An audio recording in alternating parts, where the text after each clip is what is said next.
शेतकरी बांधवांनो नमस्कार. महायोजना दूतमध्ये तुमचं स्वागत आहे. मित्रांनो, या ठिकाणी 5 HP जुना या कंपनीचा सोलर प्लांट या ठिकाणी लागलेला आहे. 4800 वॅटचा हा जो काही आहे ते सोलर प्लांट आहे.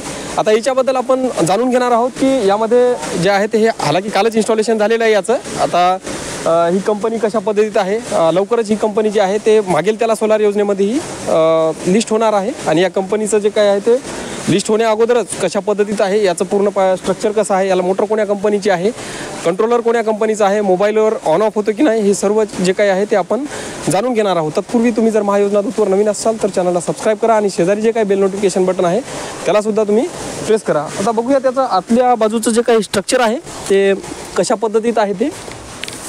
तर बघायचं झालं तर इथं या ठिकाणावर यांनी हा जो सोलार इन्स्टॉलेशन करताना विहिरीच्या एकदम साईडला इन्स्टॉलेशन केलेलं आहे. आता विषय जाग्याचा आहे. विहिरीच्या शेजारी एकदम विहिरीजवळ इन्स्टॉल करणं आणि विहिरीच्या थोडं बाजूला इन्स्टॉल करणं बऱ्याचशा शेतकरी बांधवांना असं वाटतं की आपली जागा आटते म्हणून विहिरीच्या जवळ इन्स्टॉल करावा. तेवढीच आपल्या जागेचं जे काय आहे ते शेताचं म्हणजे जागा व्यापत नाही. परंतु यामध्ये थोडंसं एक विचार करण्यासारखी गोष्ट आहे की पुढं जर इन्शुरन्स क्लेमचं जर भानगडी आल्या, पॅनल जर खराब झाले किंवा वादळ आणि जर काही जर प्रॉब्लेम झाले तर इन्शुरन्स क्लेमसाठी थोडंफार याच्यामध्ये अडचण येऊ शकते. त्यामुळं शक्यतो विहिरीच्या 10 ते 15 फूट अंतर सोडूनच हा सोलार तुम्ही जे काय आहे ते प्लॅन्ट तुम्ही त्या ठिकाणावर इन्स्टॉल केला पाहिजे. बाकी त्याची जर तुम्ही काळजी घेत असाल तर त्याला कुठल्याही प्रकारची अडचण येणार नाही. परंतु ही एक गोष्ट लक्षात ठेवण्यासारखी आहे.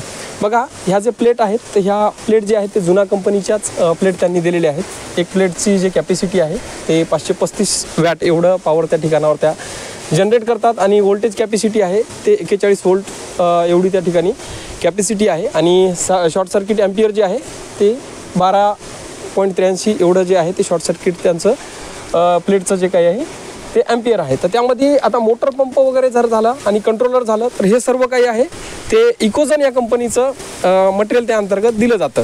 आता हा कंट्रोलर वगैरे कशा पद्धतीत आहे तो आपण कंट्रोलरसुद्धा बघूयात. आता याच्यामध्ये आम्ही बसवताना शेतकऱ्याला वगैरे विचारलं. आता या कंपनीनं आता ही हिंगोली जिल्ह्यामध्ये पंप इन्स्टॉल करतात. आता माहीत नाही कुठल्या कंपनीसाठी कुठल्या. बघा, आता इथं हवा येते याच्यामध्ये, हवेनं हे स्ट्रक्चर जे आहे ते आता वाहतुळी सुद्धा उन्हाळ्यामध्ये भरपूर आपण लाईव्हमध्ये बघत आहे. वाहतुळीला हवा बघा किती हे लपकत आहे सगळं स्ट्रक्चर पूर्ण. आता एकदम अंगावरच वाहतूळ आलेली आहे. तर याच्यामध्ये अशा वाहतुळीनं यानं या गोष्टीचं खूप नुकसान होतं. तर याची सुरक्षा आपल्याला करणं गरजेचं आहे. आता योगायोग असा झाला की वाहतूळ सुद्धा ही त्या वेळेवरच आलेली आहे. आपण आता कंट्रोलर वगैरे या गोष्टी बघणार होतो, पण या वाहतुळीमुळे एवढं भयानक नुकसान होतं याचं. त्यासाठी हे 0 डिग्री करणं गरजेचं आहे. या सगळ्या गोष्टी आपल्याला करून घेणं गरजेचे आहेत. आता आपण याच्या वेळेस जे काही आहे ते हे खड्डा वगैरे ह्या कंपन्याचे लोक जे आहे ते शेतकऱ्यांना करायला लावतात, सिमेंट रेतीसाठी परेशान करतात. हे जुन्या कंपनीचं हे असंही आता एक कोणं बसवलेलं आहे. हिंगोलीमध्ये कोण याचं कोणाकडे डिस्ट्रीब्युशनशिप दिलेली आहे ते माहीत नाही. परंतु शेतकऱ्यांना खड्डा रेती यासाठी हे लोक हे परेशान करतात. तर हे त्यांनी करायला नाही पाहिजेत आणि गव्हर्नमेंटनं पण या गोष्टीची सगळी दक्षता घ्यायला पाहिजेत किंवा हे जेणेकरून हे लोक शेतकऱ्यांना जे परेशान करतात या एजन्सीवाले जे हे करतात तर अशा एजन्सींना त्यांना आळा घालायला पाहिजेत. आणि अशा एजन्सीचे जे काही कॉन्ट्रॅक्ट आहेत ते त्यांना रद्द करायला पाहिजे जे शेतकऱ्याला परेशान करतात त्या लोकांचे. तर या ठिकाणी बघू शकता हे कंट्रोलर. आता इकोझनचे कंट्रोलर आपण बऱ्याच वेळा बघितलेले आहेत. अशा पद्धतीचे हे कंट्रोलर आहे. त्यांनी हे कंट्रोलर एक पॅनलला फिट केलेलं आहे. म्हणजे यदा कदाचित पाण्यापासून याच्यापासून याचं संरक्षण या ठिकाणी होतं. म्हणजे पोलवर यांनी फिट केलेला नाही आहे. तर हा मोबाईलवर ऑन ऑफ होतो ना, इकोझनचं ॲप्लिकेशन आहे. तर हे मोबाईलवर सुद्धा हे ऑन ऑफ होतो. इकोझनचं त्याचं ॲप्लिकेशन आहे. इकोझनच्या ॲप्लिकेशनवरून जे आहे तो मोबाईलद्वारे त्याला ऑपरेट करू शकतात. याच्यामध्ये काय सांगितलं त्याने रिचार्ज वगैरे मारा लागते. कुठलं सिम कार्ड आहे काय आहे ते. याच्यामध्ये सिम कार्ड एअरटेलचं आहे आणि रिचार्ज वगैरे करण्याची काही त्यांना सध्या आवश्यकता नाही. आणि 2.5 mm त्यांनी जो आहे तो सबमर्सिबल केबल या ठिकाणी वापरलेला आहे.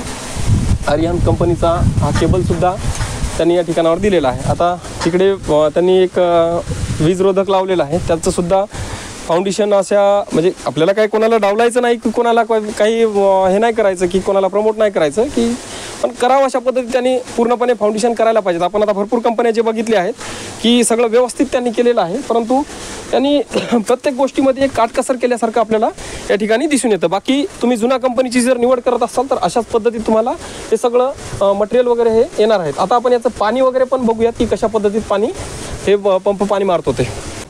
तर याचं जे आहे ते इकोझन कंपनीनेच जे आहे ते ॲप्लिकेशन बनवलेलं आहे. इकोट्रॉन नावाचं जे आहे ॲप्लिकेशन आहे, तर त्याच्यावरून तुम्ही पंप हा ऑन ऑफ करू शकता.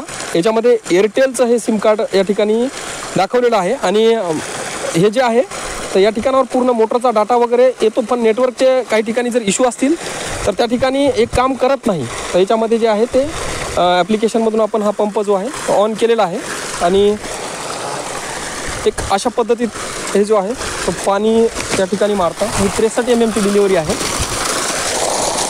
तो पाणी भरपूर पाणी आपल्याला मारताना पाहायला मिळतो. या ठिकाणी आता बघायचं झालं तर हे इकोझन कंपनीचंच हे सगळं कंट्रोलर आणि जे काही मोटर आहे इकोझन कंपनीचे आहेत. इकोझन कंपनी 2-4 कंपन्याला जे आहे ते मोटर पंप पुरवत आहे आणि कंट्रोलर पण त्या 2-4 कंपन्याला ते देत आहेत. त्यामुळं शेतकऱ्यांना ज्याही ठिकाणी इकोझन कंपनीचं जर मटेरियल येत असेल तर सेम कंपनीचं कंट्रोलर आणि सेम कंपनीचं जे काय आहे ते मोटर येणार आहे आणि सेम पाणी अशाच पद्धतीची मोटर पाणी मारणार आहे तुम्हाला. आणि जुन्या कंपनीची जर निवड करत असाल तर अगोदर त्या लोकांना तुम्ही सर्व गोष्टी ह्या बोलून घ्या की तुमचं जे काही मटेरियल आणण्याचे चार्जेस असोत, तुमचं खड्डा असोत, रेती सिमेंट असो, या गोष्टीसाठी तुम्ही त्यांना बोलून घ्या. लवकरच ती कंपनी याच्यामध्ये ॲड होणार आहे मागेल त्याला सोलार योजनेमध्ये आणि ॲड झाल्याच्यानंतर तुम्ही ती कंपनी निवडू शकता. बॅनल हे त्यांचे स्वतःचे आहेत आणि मोटर पंप वगैरे आहेत ते इकोझन कंपनीचे आहे. इकोझन कंपनीचे मोटर पंप वगैरे हे स्टँडर्ड आहेत. त्याच्यामध्ये कुठल्याही प्रकारची तुम्हाला काळजी आणि कुठल्याही पंपाची प्रकारची चिंता करण्याचं काम नाही. धन्यवाद.